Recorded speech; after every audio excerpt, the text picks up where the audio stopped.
Assalamu alaikum respected viewers. I'm Dr. Mohammad Ansari, Assistant Professor of Pediatrics and Family Medical Specialist. इस video में मैं ये बताने जा रहा हूँ कि हाउस होल्ड एलर्जेंस कौन से होते हैं।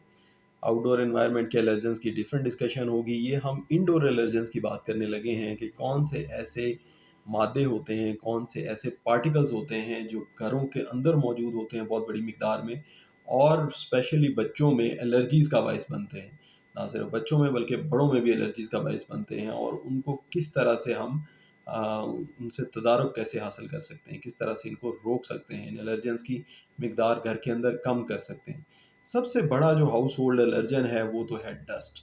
वो आता है बाहर से, आता है जूतों के साथ लग के आता है और घर के अंदर छोटे छोटे पार्टिकल जो हैं वो घर के अंदर आ जाते हैं और घर की हवा में सस्पेंड हो जाते हैं पंखे के साथ, जब डस्टिंग करते हैं उसके साथ। तो सबसे पहले तो आप कोशिश करें कि घर के अंदर आपके डस्ट का दाखला जो है वो कम से कम हो। जूते बाहर मैट रखें, जूते बाहर से साफ करके आएँ ताकि आपके घर के अंदर इन डस्ट पार्टिकल का जो है वो दाखला एंट्री सबसे कम हो। फिर दूसरे नंबर पे ये डस्ट तो सबको मालूम है कि डस्ट जो है वो बहुत कॉमन है। अगर आप किसी मेन रोड के पास रह रहे हैं तो आपको पता है अगर घर के अंदर डस्ट ज़्यादा आती है तो फिर भी आप सबकी जो है वो नाक, हमेशा घर वालों की नाक बंद रहती है, एलर्जी रहती है, गले बैठे रहते हैं। दूसरे नंबर पे जो चीज़ जिसका नहीं लोगों को पता वो ये है कि घर के अंदर अगर लाइनिंग, आपकी घर की दीवारें अगर उनके अंदर नमी है और उसके ऊपर मोल्ड जम जाती है, तो ये मोल्ड बहुत कॉमन कॉज़ है। मोल्ड के स्पोर्स जो कि वहाँ से टूट के हवा में स्प्रेड होते हैं, ये बहुत कॉमन कॉज़ है एलर्जीज़ का। इससे एलर्जी बनती है, एलर्जी पैदा होती है, नाक की, गले की, फेफड़ों की एलर्जी पैदा होती है।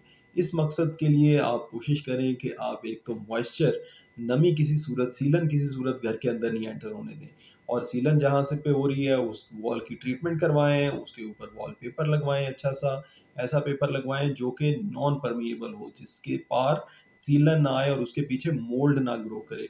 और जो केमिकल लगवाएँ वो सब के सब एंटी फंगल होने चाहिए केमिकल्स, जो वॉलपेपर को जोड़ने के लिए वॉलपेपर इटसेल्फ या पेंट पीछे अगर उसके करें या पुटीन उसके पीछे भरें, तो वो सारी ऐसी होनी चाहिए जो कि एंटी फंगल प्रॉपर्टीज़ रखते हैं, जो कि फंगस को अपने अंदर ग्रो नहीं होने देती। तो जब मोल्ड नहीं ग्रो करेगी तो मोल्ड अपने स्पोर्स शेड नहीं करेगी जो कि हवा में नहीं आएँगे, तो आपको एलर्जीज़ नहीं होंगी।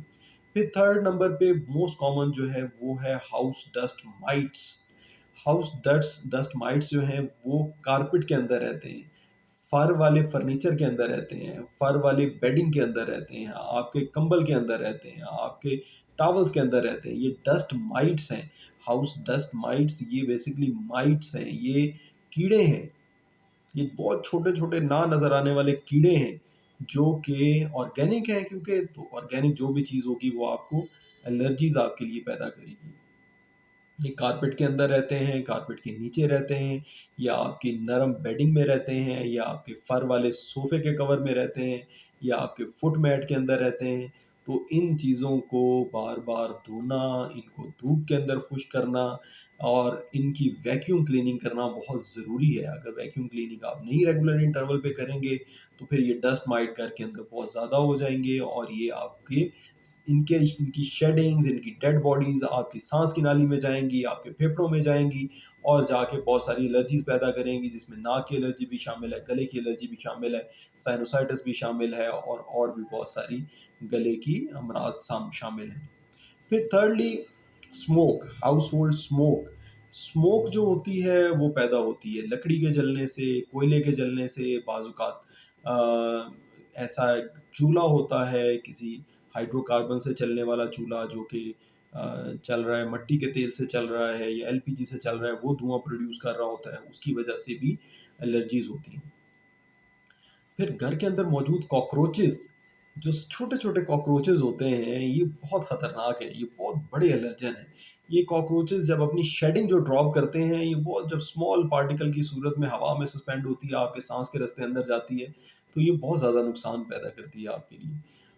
फिर इसी तरह से ये इन कॉकरोचेज़ की शेडिंग और बाकी पेट्स की शेडिंग, जैसे पेट आपने आपने बिल्ली रखी हुई है या आपने जो है वो डॉग रखा हुआ है या आपने बीवर रखा हुआ है या खरगोश रखा हुआ है, तो उनका उनके हेयर और उनके स्किन की डैंड्रफ, वो जो ड्रॉपिंग होती है वो नुकसान करती है। वो बहुत ज़्यादा वो जब जब लॉन्ग पीरियड आपके घर में पड़ी रहती है और डिके होता है उसका, और वो हवा के अंदर छोटे छोटे पार्टिकल जब हवा में सस्पेंड होते हैं और आपकी सांस की नाली में जाते हैं, तो ये बहुत ज़्यादा एलर्जीज का बायस बनते हैं। फिर इसी तरह रोडेंट्स हैं, रोडेंट्स जो हैं वो एलर्जी का बायस बनते हैं। कॉकरोच के लिए बहुत सारी चीज़ें जो है वो होती हैं, लेकिन आपने ऐसा जहर इस्तेमाल करना है, ऐसा जेल इस्तेमाल करनी है जो कि आप लगा दें, रेजिडुअल इफेक्ट हो जिसका, जिसको आप लगा दें दीवारों के ऊपर या कोनों के अंदर लगा लें या फर्नीचर के नीचे लगा दें और वो वहाँ पे स्टे करे, वो सबसे इफेक्टिव होता है। वक्ती तौर पे जो स्प्रेज का इस्तेमाल है वो एरोसोल होता है और वो बहुत ज़्यादा केमिकल होता है, वो आपके भी दिमाग को ज़रा चुस्त करता है उस वक़्त, और उस वक़्त कॉकरोच को तो मार देता है, लेकिन लॉन्ग टर्म उसका इफ़ेक्ट नहीं होता। फिर भी कॉकरोच जो है वो निकल के आते रहते हैं। जब उसका इफ़ेक्ट फेड आउट हो जाता है स्प्रे का, तो कॉकरोचेज़ जो है वो आपके सीवेज से निकल के आते रहते हैं घर में। तो उसका जो हल है बेस्ट, वो ये है कि जो रेज़िडुअल ट्यूब्स हैं, जो ऐसी ट्यूब्स हैं जो कि आपके घर के कोनों में लगा के आप छोड़ देते हैं 4-6 महीने के लिए, और वो 4-6 महीने के लिए कॉकरोचेज़ पे बिल्कुल टोटल कंट्रोल करती हैं। इसी तरह रोडेंटिसाइड्स, यानी रोडेंट्स को तल्फ करने वाली जो है, जो मेडिसिन्स हैं, जो टैबलेट्स हैं, उनका इस्तेमाल करें, या रोडेंट्स को पकड़ने वाला जो है वो केजेस का इस्तेमाल करें।